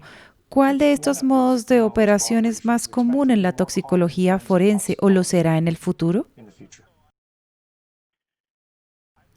Yo nunca he utilizado el Orbitrap, entonces no tengo mucha experiencia en cuanto a cómo funciona, pero obviamente en alta resolución. La mayoría de los laboratorios que conozco lo utilizan, entonces toman un conjunto en particular de drogas o compuestos donde conocen el padre y hacen la cascada de ahí para allá. Entonces es un conjunto objetivo.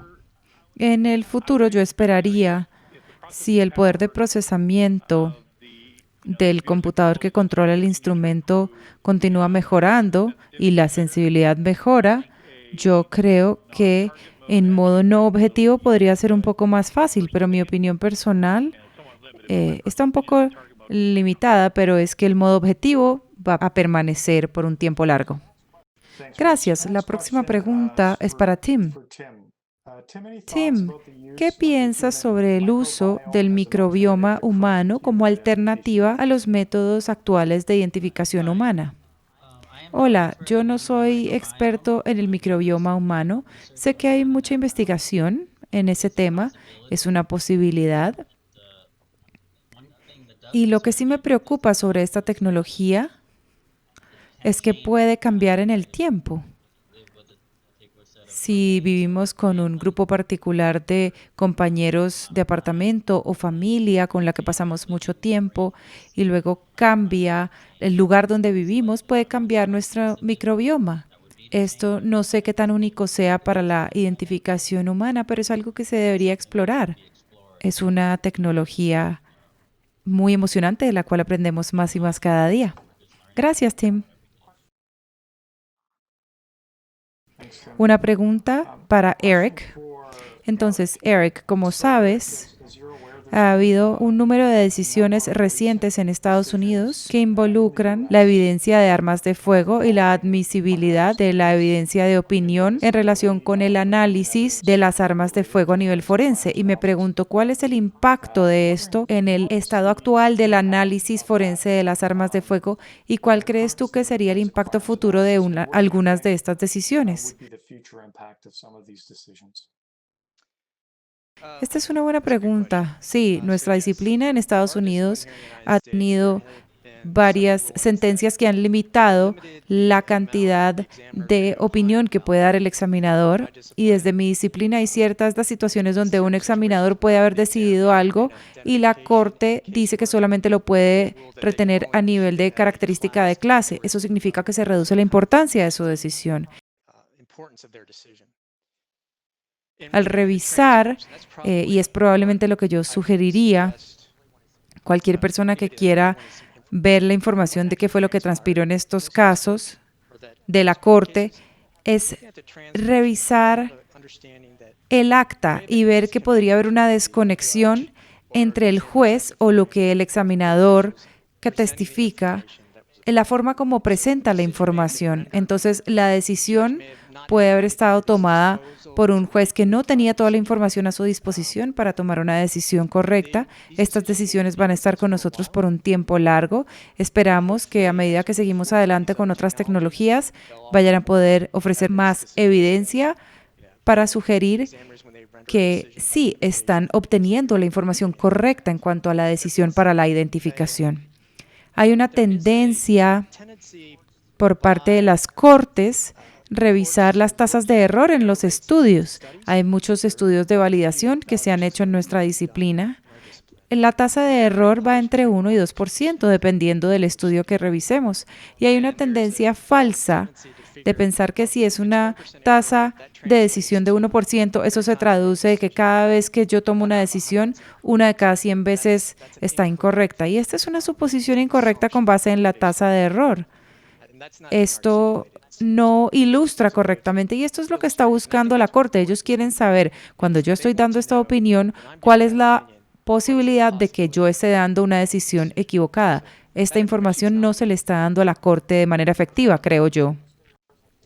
Eric, tú referenciaste en tu presentación que uno de los objetivos de la microscopía virtual y el análisis que describiste, la habilidad de agregar algún peso estadístico en algún punto a la determinación que haces sobre la similitud del cartucho en una escena del crimen. ¿Cómo se vería esto específicamente? ¿Cómo se vería la estadística en algo así? Ese puente todavía no lo hemos cruzado. ¿Va a ser una tasa de probabilidad o va a ser una tasa de error estricto? Esto todavía no se ha definido. ¿Cómo se va a articular? Esto podría depender del Estado. El Estado podría decidir, bueno, si el FBI está manteniendo la base de datos, Bruce está en California y sus examinadores quieren revisar la base de datos de marcas nacional llamada RapidFit para definir o encontrar de todos los cartuchos en la colección cuál es la posibilidad de que mi disparo de fuego tenga una concordancia en su base de datos. La forma como lo articulan puede depender a nivel estatal. No han definido si va a ser un mandato federal. No hemos llegado a ese punto. Gracias. Tim, en tu presentación hablaste de Rapid DNA y también de secuenciación de próxima generación. Y esto lo cruzaste con el enfoque tradicional, con STRs. ¿Ves el potencial, dependiendo de la especificidad del caso, para el uso concurrente de esas tecnologías? ¿Ves que en algún momento se crucen o se usen al mismo tiempo en algunas situaciones? Rapid DNA, ¿y cuál era la primera? Y Next Gen. Bueno, se podría, al igual que es combinar secuenciación Next Gen con análisis CE del laboratorio.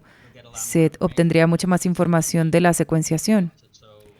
Entonces, yo supongo que la pregunta habla de utilizar Rapid como una herramienta de tamizaje y si eso se ve positivo, entonces seguir con la secuenciación.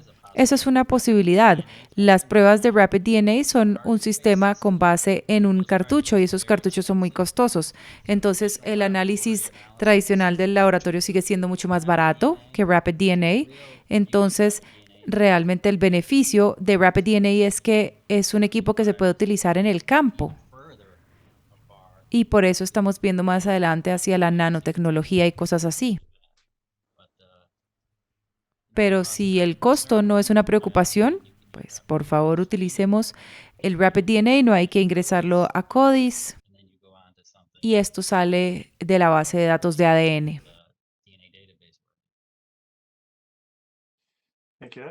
Bueno, vamos a la siguiente pregunta, que es en cuanto a costo. Y probablemente es una buena pregunta para Bruce. Dado el amplio alcance de los diferentes análisis que son posibles y la complejidad en el costo que describieron en su presentación, Bruce, ¿sería una estrategia efectiva para algún tipo de centralización de una prueba de toxicología en vez de que cada laboratorio tuviera que descifrar sus propias soluciones? Esto es en cuanto a pruebas. Yo creo que la pregunta es en cuanto a pruebas, al igual que capacitación, etcétera. Sí, es una muy buena pregunta. Yo no sé si hay una respuesta clara para un lado o para el otro. Depende realmente, yo creo, de la jurisdicción y quiénes son los actores. Vamos a tener que equilibrar riesgo versus beneficio. Hay muchos estados que lo están haciendo. Es centralizado. En los Estados Unidos están centralizando sus análisis a un laboratorio y moviendo la disciplina al otro laboratorio. Particularmente los estados más pequeños lo hacen. California es muy grande, tenemos ciudades demasiado grandes, tenemos un laboratorio estatal, pero igual tenemos laboratorios individuales de cada ciudad.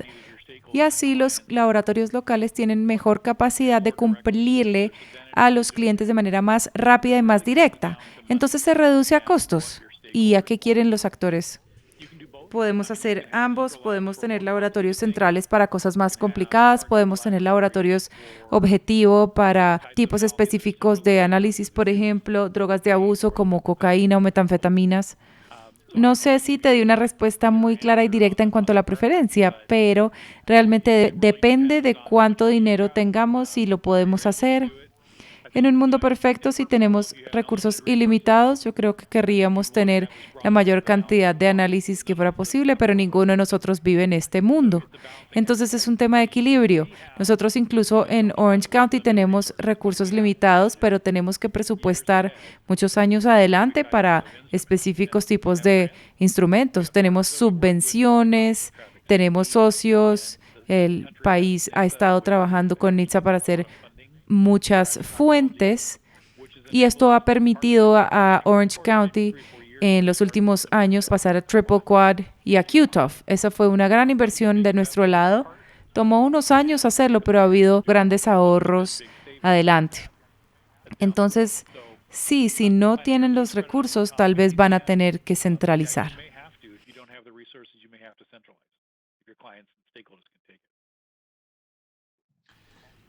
Gracias. Tim, la próxima pregunta es sobre genotipo probabilístico.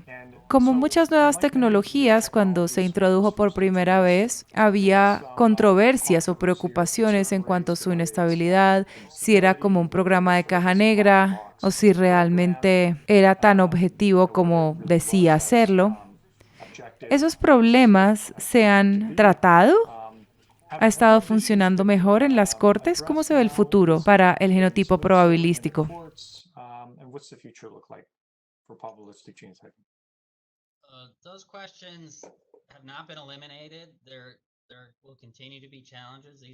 Esas preguntas no han sido eliminadas. Van a continuar siendo retos. Estos son algoritmos propios. Un fabricante o uno de los fabricantes más grandes en los Estados Unidos no lo va a revelar, este algoritmo, pero testificará en la corte y lo explicará. El otro fabricante importante está en Nueva Zelanda. Ellos sí revelan el algoritmo a la corte bajo confidencialidad, pero la defensa siempre va a alegar, en mi opinión, siempre van a decir que es una caja negra y que no se sabe qué está haciendo el algoritmo. Y ha habido mucha mala prensa sobre el algoritmo. Y dicen que hay mucho sesgo en el programa. En cualquier momento que estemos tratando con algoritmos o inteligencia artificial o machine learning, vamos a tener ese tipo de problemas, me temo.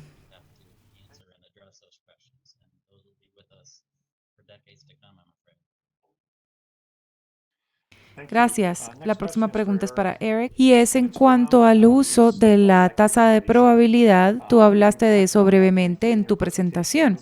¿Esta es una opción que está siendo utilizada en este momento en el análisis forense de armas de fuego? Y si no, ¿es algo que podría ser utilizado en el futuro para expresar el significado del hallazgo? Mi laboratorio no utiliza tasas de probabilidad. Yo no puedo hablar por el NFI y en Holanda sí lo utilizan para los reportes. Ese es un laboratorio que yo sí sé que los utiliza. Pero es posible que podrían ser utilizados en el futuro, sí, seguro. Estos instrumentos recolectan muchos datos y básicamente es cómo vamos a presentar los datos que han creado para ti. Básicamente le hemos pedido a estos instrumentos que repliquen lo que ya están haciendo los examinadores y que lo encapsulen en datos XYZ. Y cómo lo expresamos a la corte o a quien sea nuestro usuario, al final todavía no hemos cruzado ese puente. Este es un mundo nuevo para nosotros en esta disciplina. No sé cuál es la mejor ruta, pero es bueno saber que hay laboratorios específicamente en Europa que sí utilizan tasas de probabilidad y podemos ver qué valor les puede traer a ellos. Yo no sé si eso se va a traducir aquí en los Estados Unidos. Entonces, Bruce, tú habías mencionado, tienes una diapositiva al final con una serie de preguntas. ¿Hay alguna pregunta de ahí que te gustaría comentar? Estas son preguntas que nos habían entregado antes. No sé si habría alguna que quisieras contestar. Sí, yo creo que una era sobre Orbitrap, que ya la respondimos. Yo creo que hay una pregunta sobre GCIRD y yo creo que en las drogas incautadas, GCRD sí es una técnica viable, aumenta los beneficios para dar un mapeo, pero nos puede dar un detalle sólido como la espectrometría de masa. Entonces es una buena técnica. Yo no sé si es utilizada tan ampliamente como GCMS y infortunadamente no hay suficientes proveedores para poder tener buena competencia. Entonces está un poco más limitado, pero hemos sido muy afortunados de poderlo utilizar y a mí me gusta bastante. La otra pregunta que yo creo que tengo es los detectores portátiles. Yo hice alusión a esto en cuanto a las pruebas en campo. Esto está aumentando en los Estados Unidos y estábamos preocupados por el hecho de que nuestros investigadores tocaran los paquetes. Entonces ellos en este momento ya no tocan los paquetes, ya no hacen pruebas de polvos, las cosas se envían directamente al laboratorio. Entonces hemos estado probando diferentes tipos de unidades portátiles y dependiendo del tipo de empaque que tenemos, la luz se puede transmitir a través de ese paquete. Pero muchos laboratorios y jurisdicciones lo están utilizando como asistencia para lo que se hace en el campo. No es totalmente confirmatorio, pero puede ayudar de manera clara. Entonces, creo que hay 3 o 4 fabricantes en el mercado. Entonces, dada la seguridad también, es muy bueno.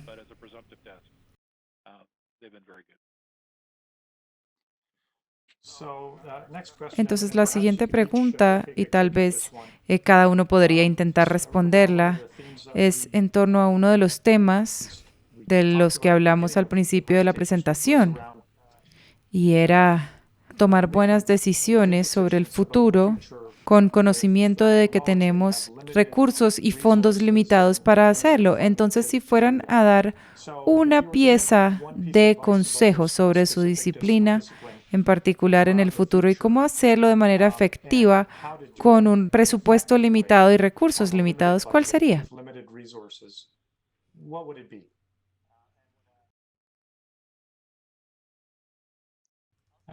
Yo empiezo. Ok, ¿quién quiere empezar?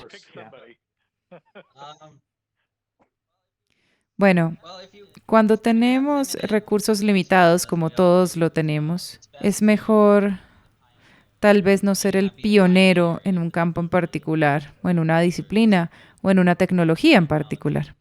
Tal vez queramos sentarnos y pensar, esperar a las primeras publicaciones para ver cuáles son las recomendaciones y cómo se ven las cosas.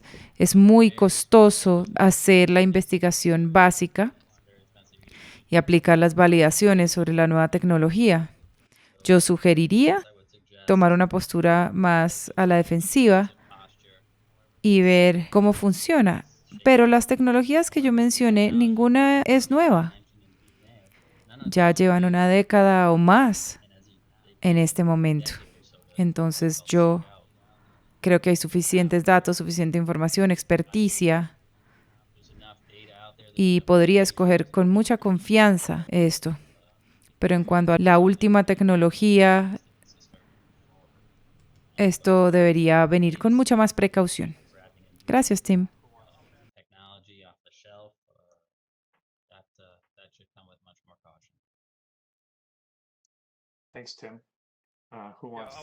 Yo agregaría un poco a lo que Tim está diciendo. Yo creo que lo más beneficioso que podemos hacer es simplemente aumentar las diferentes esferas de comunicación y diálogo que tenemos para saber qué están haciendo y diciendo las personas.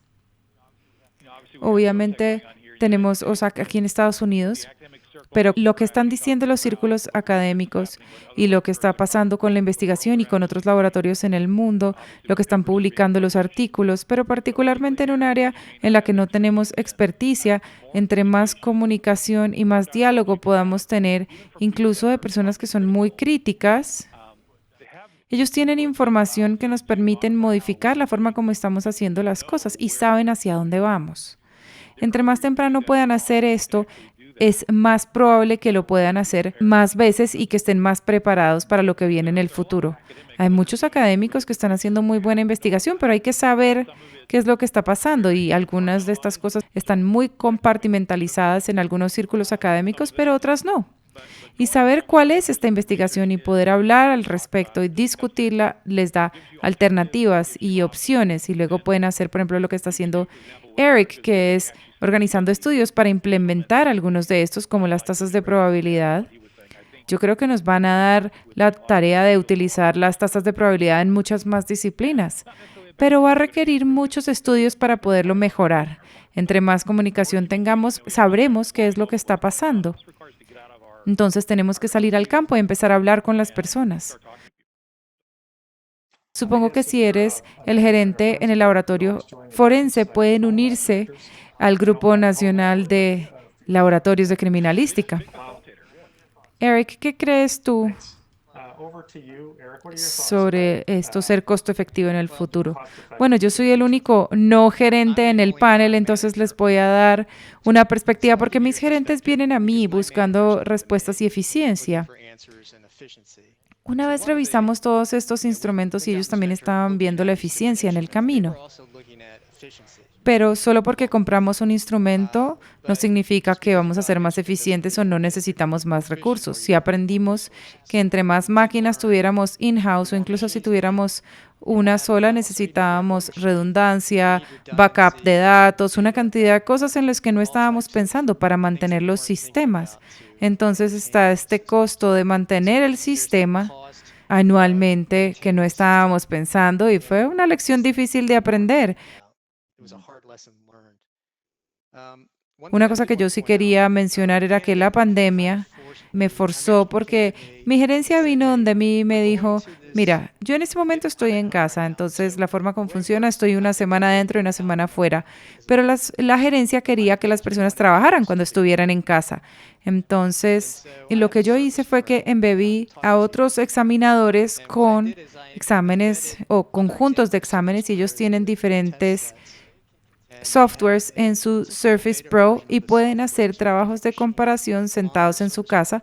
Probablemente me odian por haber descifrado esto, pero es factible y como dijo Tim, tal vez queremos que otros sean los que aprendan las lecciones difíciles primero antes de que decidan comprar la máquina y ese probablemente será el mejor consejo dado. Esa es mi perspectiva.